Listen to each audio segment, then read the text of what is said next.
যেটাকে power house বলা হতো, ক্ষমতাচ্যুত পলাতক শেখ হাসিনার চাচার বাড়ি শেখ বাড়ি হিসেবে খুলনা অঞ্চলে পরিচিত। আপনারা দেখতে পাচ্ছেন শেখ হাসিনার মৃত্যুদণ্ড যে রায় ঘোষণার পরেই কিন্তু খুলনায় আনন্দ উচ্ছ্বাসে মেতে উঠেছে ছাত্র জনতা। তারই অংশ হিসাবে এখন কিন্তু আপনারা দেখতে পাচ্ছেন খুলনার যে পাওয়ার হাউস যেটাকে ক্ষমতার উৎস ছিল শেখ বাড়ি, সেখানে কিন্তু ছাত্র জনতা দখল করে নিয়েছে এবং উল্লাস করছে এবং তারা কিছুক্ষণ পর এখানে কিন্তু মিষ্টি বিতরণ করবে বলে আয়োজকরা আমাদেরকে জানিয়েছে। আপনারা দেখতে পাচ্ছেন যে সেই যে ভগ্ন দশা বাড়ি ভাঙচুর হয়েছিল কয়েক দফায়, সেই বাড়িতেই কিন্তু এখন বিক্ষোভ মিছিল করছে, আনন্দ উল্লাস করছে ছাত্র জনতা। তারা যেমনটি বলছে যে জুলাই গণ আন্দোলনের সময় শিক্ষার্থীকে শেখ হাসিনা হত্যা করেছিল, তার সরকারের পুলিশ বাহিনী সহ আইন শৃঙ্খলা রক্ষা বাহিনী নিরীহ ছাত্রদের উপরে যে গুলিবর্ষণ করেছিল, তার কারণে কিন্তু অসংখ্য ছাত্র জনতা জীবন বিলিয়ে দিয়েছে এবং 5ই আগস্ট তৈরি হয়েছে। এবং সেই 5ই আগস্টের পর শহীদ পরিবার এবং আহত পঙ্গুদের দাবি ছিল যে আসলে এই যে হাসিনা সরকারের যারা এই খুন গুমের সাথে জড়িত ছিল তাদের যে ফাঁসি কার্যকর হয়, তাদের যেন আদালতের মাধ্যমে বিচার হয়। সেই বিচারের অংশ হিসাবে হাসিনার যে রায়, সেই রায়ের কারণে কিন্তু তারা আসলে উল্লাস আনন্দে ফেটে পড়েছে। আপনারা দেখতে পাচ্ছেন শিক্ষার্থীরা কিন্তু মুহুর্মুহু স্লোগান দিচ্ছে শেখ বাড়ির। আমরা কিন্তু ভাঙচুর করার পর যে বাড়ি, সেই বাড়িতে কিন্তু আমরা অবস্থান করছি এবং আপনারা দেখতে পাচ্ছেন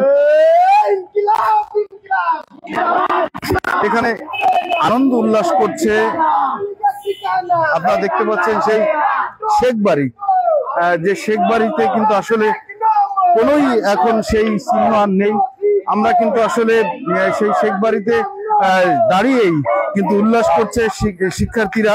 সেই শেখ বাড়িতেই কিন্তু আমরা দেখাচ্ছি যে আসলে তারা কি অবস্থায় আছে, যেটি কিনা আসলে আপনারা দেখতে পাচ্ছেন যে একটি ভুতুড়ে বাড়িতে পরিণত হয়েছে, অথচ এই বাড়িতেই কিন্তু খুলনা অঞ্চলের সকল মানুষ এখানে আসতে এবং এই বাড়ি ছিল অনেক অত্যাচার, নির্যাতন, জুলুমের একটি ইতিহাসের জ্বলন্ত সাক্ষী খুলনাবাসী যেটি জানে। আমরা কিন্তু এখানে দু একজন শিক্ষার্থীর সাথে কথা বলার চেষ্টা করব যে আসলে আপনাদের এখানে যে আনন্দ উল্লাস হচ্ছে, আসলে আপনারা আজকের এই রায়ের ফলে বিষয়টিকে কিভাবে দেখছেন এবং এই বাড়িতে যে ক্ষমতার উৎস ছিল সেই বাড়িতে আপনারা উল্লাস করছেন? আলহামদুলিল্লাহ, আল্লাহর দরবারে লাখ কোটি শুকরিয়া। 36শে জুলাই আমাদের যে ঐতিহাসিক স্বাধীনতা দিবস, সেই দিবসের পরে 498 দিনের মাথায় স্বৈরাচার শেখ হাসিনার আজকে ফাঁসির রায় হয়েছে।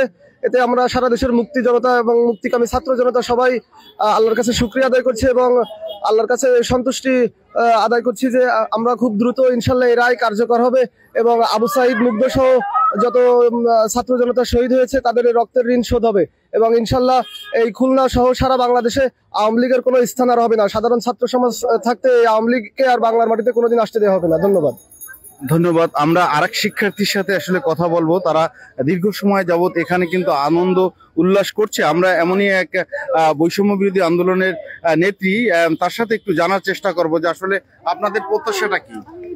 আমরা আসলে খুনি হাসিনার ফাঁসির রায় শুনে আমরা খুবই খুশি হয়েছি এবং আমরা চাই যে বাংলাদেশে এনে তার ফাঁসি কার্যকর করা হোক। আমাদের এটাই দাবি, আমাদের এটাই প্রত্যাশা।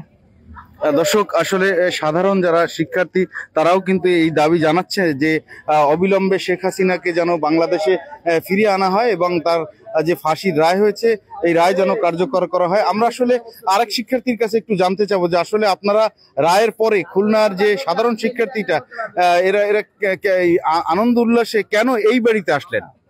আমরা এই বাড়িতে কিছু অংশ রয়েছে যে অংশটা এখনো ভাঙা হয় নাই, এইটা ভেঙে আমরা যেহেতু তাকে হাতের কাছে পাচ্ছি না, তবে এইটা ভেঙে আমরা একটু স্বস্তি নিতে যাচ্ছি এবং আমরা যখন শুনছি যে তার রায় আসছে তখন আমরা মিষ্টি বিতরণ করছি, আমরা মিষ্টিমুখ করছি এবং আমরা অনেক খুশি যে আজকে আমরা এমন একটা দিন উপভোগ করতে পারতেছি।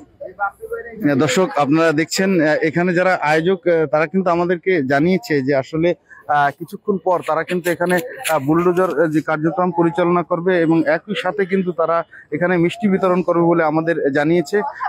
সময় যতই গড়াচ্ছে ততই কিন্তু এখানে আসলে শিক্ষার্থীদের ভিড় বাড়ছে। আমরা কিন্তু বৈষম্য বিরোধী ছাত্র আন্দোলনের অন্যতম এক নেত্রী, যিনি বিগত দিনে রাজপথ কাঁপিয়েছে, আজকেও দেখছি এখানে মুহুর্মুহুর স্লোগান এসে অংশগ্রহণ করছে। আমরা তার সাথে একটু কথা বলার চেষ্টা করবো এবং জানার চেষ্টা করবো আসলে আপনারা এই বাড়িতে কেন আয়োজন করবেন।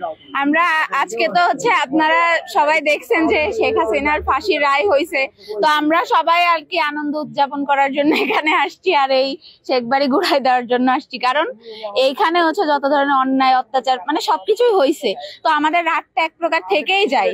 আমাদের রাগ থাকার কারণে আর মেইনলি হচ্ছে আমরা উদযাপন করার জন্য আসছি যে একটা উদ্যোগ নেওয়া হয়েছে যাতে আমাদের জুলাইতে যারা যারা ছিল সবাই একত্রিত হয়ে একটা আনন্দ উৎসব করতে পারি, তো সেই কারণে আমরা আমাদের এখানে আসা।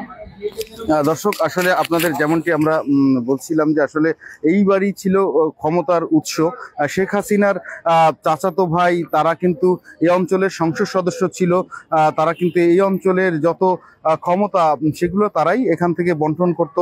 সাধারণ শিক্ষার্থীদের ক্ষোভের জায়গা হচ্ছে যে এই বাড়িতে অনেক অত্যাচার নির্যাতন হতো, যে কারণে তারা সেই ক্ষোভ কিছুটা নিবারণের জন্য হলেও এই বাড়িতে এসেই তারা কিন্তু আনন্দ উৎসব করছে। এবং আপনাদের জানিয়ে রাখছি যে কিছুক্ষণ পরে কিন্তু এখানে মিষ্টি বিতরণ করা হবে এবং বুলডোজার কার্যক্রম পরিচালনা করবে বলে আমাদেরকে আয়োজকরা জানিয়েছে। এবং আমরা দেখছি সময় যতই গড়াচ্ছে ততই কিন্তু এখানে সাধারণ শিক্ষার্থীরা কিন্তু ভিড় জমিয়েছে।